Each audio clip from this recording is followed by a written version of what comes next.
ఆంధ్రప్రదేశ్ రాష్ట్రంలో కూటమికి కావచ్చు, సీనియర్ అయినటువంటి చంద్రబాబు నాయుడు గారికి కావచ్చు, అంతా మ్యాండేటరీ ఇచ్చి గతంలో వైఎస్ఆర్సీపీకి 150 వస్తేనే ఇది ఇంకా దేశ చరిత్రలోనే ఇదే టాప్ అనుకున్నారు. బట్ అంతకు మించిన మ్యాండేటరీ 164 సీట్లతో మ్యాండేటరీ ఇస్తే ఎందుకు ఇచ్చారు అనేటువంటిది వీళ్ళు ఇచ్చినటువంటి హామీలు ప్రజలకి ఇప్పటి వరకు వైఎస్ఆర్సీపీ ఏం చేసిందో అంతకు మించి ఇస్తామనే వాళ్ళు చేసినటువంటి వాగ్దానాలు.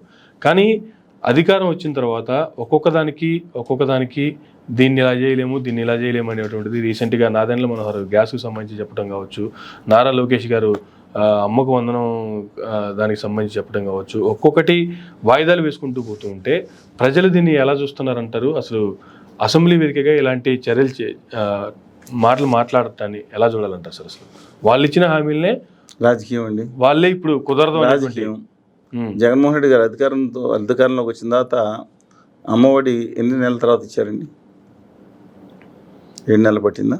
ఆ తర్వాత వాళ్ళు తీసుకున్నటువంటి కాన్సెప్ట్ ఒక్కొక్కటి కాన్సెప్ట్ కాదు, మామూలుగా అడుగుతున్నాను. తర్వాత కూడా కోవిడ్లో ఇవ్వాలని, కోవిడ్లో కూడా అంతలో వెళ్ళకపోతే ఇవ్వాలని నేను కోరట్లేదు, కానీ ఒక తడవు మిగతా తడవులు ఇవ్వాల్సి ఉంటుంది. కానీ ఎన్నిసార్లు ఇచ్చారు? ఆలస్యం జరగలేదు. ఒకటి 7 నెలలు, ఒకటి 4 నెలలు. నేనంటున్నాను రాజకీయాలు. ఇక నేను రాష్ట్రంలో వీళ్ళ హామీలు ఇచ్చినప్పుడే చెప్పాను స్పష్టంగా ఎక్కడ తీసుకెళ్ళిపోతున్నారు. మీరు వేశారు కదా, వీడియో కట్ చేసి చాలాసార్లు వేశారుగా మీరు. Yes sir. వెనిజులా ఏది పెన్షన్ 3000 ఇచ్చినప్పుడే వెనిజులాను శ్రీలంక అయిపోతుంది, దుర్మార్గం అయిపోతుంది అని చెప్పిన వాళ్ళు, ఏంటి ఎంత ఇచ్చేస్తారని చెప్పిన వాళ్ళు అందరూ కూర్చున్నారు ఇప్పుడు లీడర్స్ కింద. అంత దుర్మార్గం అనేవాళ్ళు, లేదా ఇంకోటి అనేవాళ్ళు, అమ్మకు 15,000 అంట, కట్ చేసి 14, ఏంటి ఇది అన్నవాళ్ళు, ఒక మనిషికి ఇస్తున్నారు అన్నవాళ్ళు, అది దాటి వెళ్ళిపోతున్నారు. ఎక్కడికి వెళ్ళిపోతున్నారు ఆంధ్రప్రదేశ్ పరిస్థితి అని చెప్పి నేను స్పష్టంగా చెప్పడం జరిగింది. నిజంగా అది ఇవ్వకపోయినా చంద్రబాబు నాయుడు గారు నెగ్గేవారు, అత్యధిక 2/3 మెజార్టీ నెగ్గేవారు. పొత్తు లేకపోయినా యాంటీ వేవ్ ఉంది, కనపడతా ఉంది. దానివల్ల నెగ్గేసారని అనుకోలేమండి. సరే, కానీ కానీ వాళ్ళ మాట తప్పడం అనేది నేను కానీ డిలే చేయటం మాత్రం ఆలోచించుకోవాలి. రాష్ట్ర ఆర్థిక పరిస్థితి బాగాలేదు, కానీ హామీ ఇచ్చే ముందర చూసుకోవద్దండి. అందరం మొత్తుకుంటున్నాం కదా. ఓ పక్కన జగన్ హయాంలోనే అప్పులకి వెళ్ళిపోతా ఉన్నారని చెప్పి మొత్తుకుంటుంటే, అది దుర్మార్గం. ఎలాంటిది వెనిజులా చేసేస్తారా? ఏమన్నారు? ఫ్రీ బిస్కెట్లు వేసేసి జనాలకు అన్నారు. ఏంటిది క్రీమ్ బిస్కెట్లా?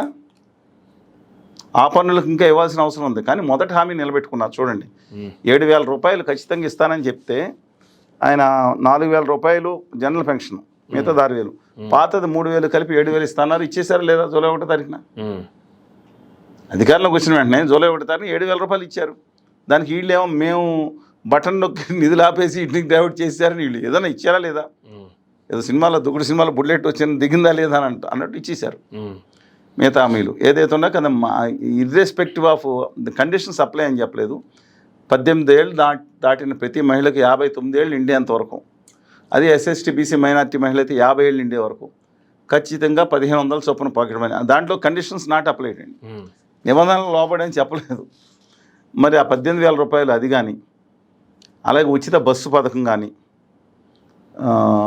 ఏదైతే గ్యాస్ సిలిండర్స్ కానీ, ఎందుకంటే బస్సు రేవంత్ రెడ్డి గారు రాగానే 7వ తారీఖున ప్రమాణ స్వీకారం చేసినట్టున్నారు. 9వ తారీఖున 10వ తారీఖున 48 గంటలు 70 అవర్స్లోనే మధ్యాహ్నం తీసి బస్సు పథకాన్ని అమలు చేశారు. దానికి కాస్ట్ కూడా ఎక్కువ అవ్వదండి.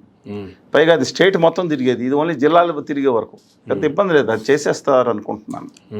కానీ మిగతా హామీలు ఏదైతే ఉన్నాయో, నిరుద్యోగ భృతి, దాదాపు ఎంతమంది నిరుద్యోగులు ఉన్నారండి ఆంధ్రప్రదేశ్లో? 30 లక్షల మంది నిరుద్యోగ భృతి 3,000 ఇస్తానంటున్నారు. అవి కూడా రావాల్సి ఉంది. అలాగే వాలంటీర్స్కి జీతం 10,000 పెంచుతానన్నారు. ఇవన్నీ కూడా సాధ్యం కాని హామీలు ఇవ్వటం కొన్ని చోట్ల జరిగింది, కళ్ళ ముందు కనపడుతుంది. కానీ ఇదే రోజు నేను ఇవ్వాలని చెప్పి మేము అసలు ఇవ్వటం, గుత్తగా ఇవ్వడం తప్పని వాళ్ళం మేము. ఆ పనులకు ఇంకా పెంచాల్సి ఉంటుంది. ఇప్పుడు మిగతా రుగ్మతలతోనూ బాధపడే వాళ్ళకి నిజంగా కొంత ఎక్కువ చేయాల్సి ఉంది. కిడ్నీ పేషెంట్స్కి ఇస్తున్నారు, అలాగే కొంతమంది దాంట్లో ఇంక్లూడ్ చేసి చేయాల్సి ఉంది. తలసిమియా, చిన్నపిల్లలకి చాలా ఇబ్బందులు ఉన్నాయి. అలాగే 2-3 అది కానీ దానికి ఇస్తున్నారు మిగతా చోట్లకి. కానీ గుత్తగా ఓట్ల కోసం ఇవ్వటం.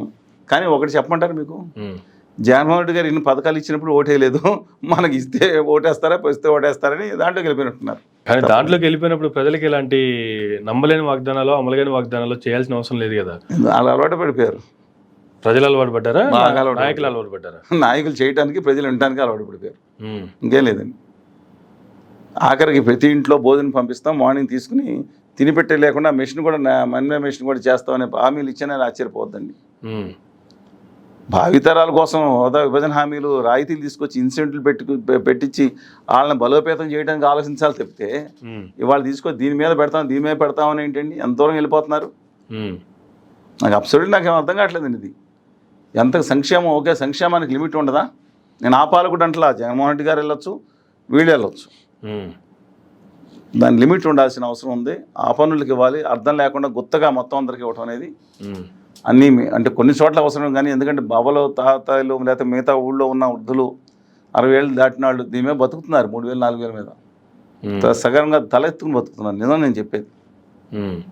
వాళ్ళకి ఇవ్వాల్సిన అవసరం ఉందండి. చాలా బాధలు ఇవాళ డెఫినెట్గా పల్లెటూరులో ఆ డబ్బులు కలిసిపోతున్నాయి, బియ్యం కూడా ఇస్తారు కదా, ఎలాంటి ఇబ్బంది లేకుండా. అంటే ఆ స్థాయిలో తక్కువ ఎక్కువ అని కాదండి, వాళ్ళకి ఆత్మగౌరవం ఎంత వచ్చినా బతికే స్థాయి. పూర్వం అక్కడికి వెళ్ళి ఇవ్వండి నాకు 1000 రూపాయలు ఇవ్వండి ఇంట్లో. ఓన్లీ ఆరోగ్యశ్రీ కూడా 25 లక్షలకు పెంచారు ఇంతకుముందు అనేక దాంట్లో. ఇతర రాష్ట్రాలకు కూడా అనుమతి ఇచ్చారు 2019-20లో. అందువలన కొన్ని పాజిటివ్ ఉన్నాయి, కొన్ని నెగిటివ్ ఉన్నాయి. మనం స్వీపింగ్ రిమార్క్స్ చేయలేమండి.